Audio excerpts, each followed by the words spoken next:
ओम चंडिका देवी को नमस्कार। हे पितामह, जो इस संसार में परम गोपनीय तथा मनुष्य की सब प्रकार से रक्षा करने वाले और जो अब तक आपने दूसरे किसके सामने प्रकट नहीं किया, ऐसा कोई साधन मुझे बताइए। ब्रह्मा जी बोले, ब्राह्मण, ऐसा साधन तो एक देवी का कवच ही है, जो गोपनीय से भी परम गोपनीय, पवित्र तथा संपूर्ण प्राणियों का उपकार करने वाला। महामुनि, उससे श्रवण करो। देवी को 9 मूर्तियां हैं, जिन्हें नवदुर्गा कहते हैं। उनके पृथक पृथक नाम बतलाए गए। प्रथम नाम है शैलपुत्री, दूसरी मूर्ति का नाम ब्रह्मचारिणी, तीसरा स्वरूप है चंद्रघंटा के नाम में प्रसिद्ध है, चौथी मूर्ति का नाम कुष्मांड है, पंचमी मूर्ति का नाम स्कंदमाता है। देवी के छठे रूप को कात्यायनी कहते हैं। सातवां कालरात्रि और 8वां स्वरूप महागौरी के नाम से प्रसिद्ध है। 9वीं दुर्गा का नाम सिद्धिदात्री। ये सब नाम सर्वज्ञ महात्मा वेद भगवान के द्वारा ही प्रतिपादित हुए। जो मनुष्य अग्नि में जल रहा हो, रणभूमि में शत्रु में घिर गया हो, विषम संकट में फंस गया हो तथा इसी प्रकार भय से आतुर होकर जो भगवती दुर्गा की शरण में प्राप्त हुए हो, उनका कभी कोई अमंगल नहीं होता। युद्ध के समय संकट में पड़ने पर भी उनके ऊपर कोई विपत्ति नहीं दिखाई देती। उन्हें शोक, दुख और भय की प्राप्ति नहीं होती। जिन्होंने भक्तिपूर्वक देवी का स्मरण किया, उनका निश्चय ही अभ्युदय होता है। देवीश्वरी, जो तुम्हारा चिंतन करते, उनकी तुम निसंदेह रक्षा करती हो। चामुंडा देवी प्रेत पर आरूढ़ होती है। बराही भैंस पर सवारी करती है। इंद्र का वाहन ऐरावत हाथी है। वैष्णवी देवी गरुड़ पर ही आसन जमाती है। माहेश्वरी वृषभ पर आरूढ़ होती है। कमल के वाहन मयूर है। भगवान विष्णु की प्रियतमा लक्ष्मी देवी कमल के आसन पर विराजमान है और हाथ में कमल और धारण किए हुए वृषभ पर आरूढ़ ईश्वरी देवी ने श्वेत रूप धारण कर रखा है। ब्राह्मी देवी हंस पर बैठी हुई है और सब प्रकार के आभूषण से विभूषित है। इसी प्रकार ये सभी माताएं सब प्रकार की योग शक्ति से संपन्न है। इसके सिवा और भी बहुत सी देवियां हैं, जो अनेक प्रकार के आभूषणों की शोभा से युक्त तथा नाना प्रकार के रत्नों से सुशोभित है। ये संपूर्ण देवियां क्रोध में भरी हुई है और भक्तों की रक्षा के लिए रथ पर बैठी दिखाई देती है। ये शंख, चक्र, गदा, शक्ति, हला और कुशल, खटक और तोमर, परशु तथा पास, कुंता और त्रिशूल एवं उत्तम शंख, धनुष आदि अस्त्र शस्त्र अपने हाथों में धारण करती है। दैत्यों के शरीर का नाश करना, भक्तों को अभयदान देना और देवताओं का कल्याण करना, यही उनके शास्त्र धारण का उद्देश्य है। कवच आरंभ करने से पहले इसी प्रकार प्रार्थना करनी चाहिए।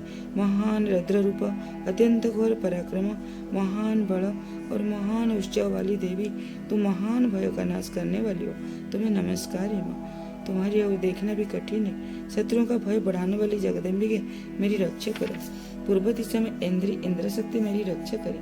अग्नि कोण में अग्नि शक्ति, दक्षिण दिशा में बाराही तथा नेत्र कोण में खड्गधारिणी मेरी रक्षा करे। पश्चिम दिशा में बारुणी और वाक्य कोण में मृग पर सवारी करने वाली देवी मेरी रक्षा करे।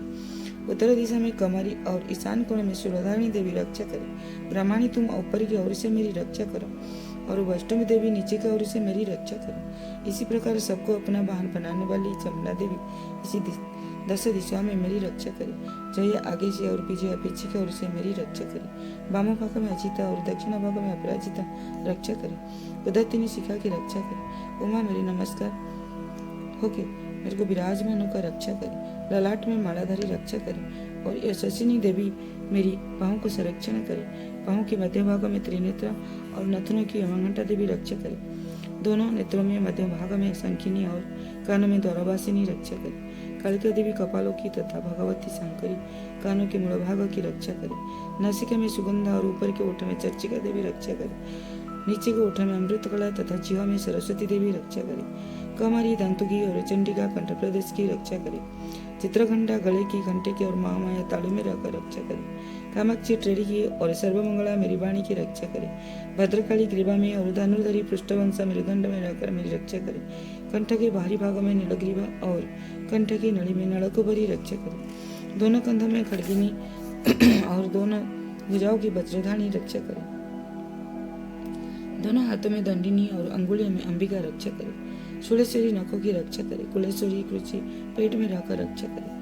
महादेवी दोनों स्तनों की और शोक विनाशिनी मन की रक्षा करे। ललिता देवी हृदय में और शूलधारिणी हृदय में रहकर रक्षा करे। नाभि में कामिनी और गृह भाग की कुलेश्वरी रक्षा करे। पूतना और कामिका लिंग की और महिषावाहिनी गुदा की रक्षा करे। भगवती कटी भाग में और विंध्यवासिनी घुटने की रक्षा करे। संपूर्ण कामना को देने वाली महाबला देवी दोनों पिंडोलियों की रक्षा करे। नरसिंह दोनों चुटियों की और तेजस्विनी देवी दोनों चरणों की पृष्ठभाग की रक्षा करे। श्रीदेवी पैरों की अंगुलियों में और तलवासिनी पैरों के तलुओं में रखकर रक्षा करे। अपनी दड़ों के कारण भयंकर दिखाई देने वाली दृष्टाकलानी देवी नखों की और उदकर्षणी देवी केशों की रक्षा करे। रोमबलियों के छिद्रा में कवेरी और त्वचा की भागीतीश्वरी देवी रक्षा करे।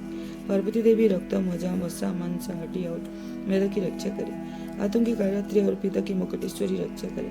मूलधार आदि कमल कोश में पार्वती देवी और कफ में चूड़ामणि देवी स्थित होकर रक्षा करे।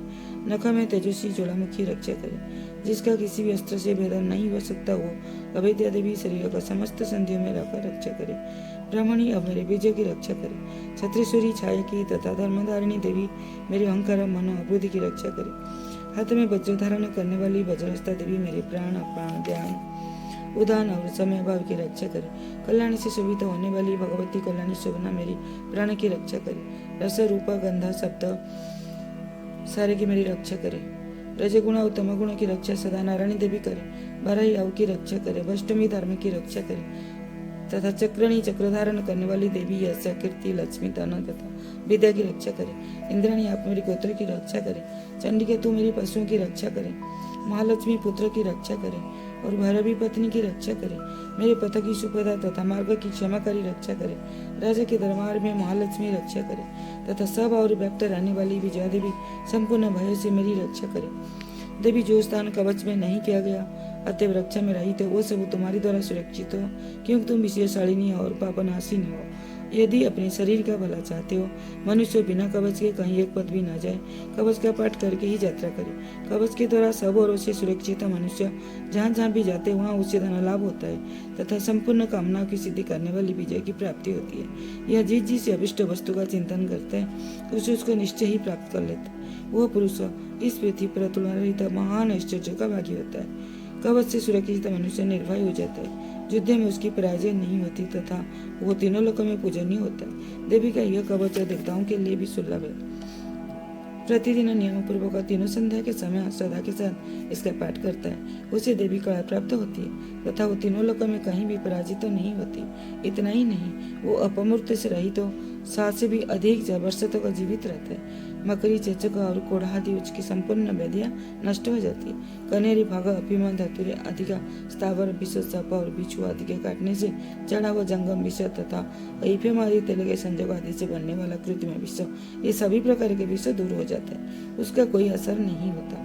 इसी पृथ्वी पर मारण, मौन आदि जितने अभिसारिक प्रयोग होते तथा इन्हीं प्रकार के जितने मंत्र तंत्र होते हैं ये सब इस कवच को हृदय में धारण करने लेने पर मनुष्य को देखते ही नष्ट हो जाते हैं। यही नहीं, पृथ्वी पर विचरने वाले ग्राम देवता, आकाशचरी देव विशेष, जल के संबंध में प्रकट होने वाला गण, उपदेश मात्र से सिद्धि होने वाला निम्रकोटि के देवता, अपने जन्म के साथ प्रकट होने वाला देवता, कुल देवता, माला, कंठमाला आदि, डाकिनी, सकिनी, अंतरिक्ष में विचरने वाली अत्यंत बलवती भयानक डाकिनियां, ग्रह, भूत, पिशाच, अक्ष, गंधर्व, राक्षस, ब्रह्म राक्षस, बेताल, कुष्मांड और भैरवादी अनिष्टकारक देवता भी हृदय में कवच धारण किए रहने पर उस मनुष्य को देखते ही भाग जाते।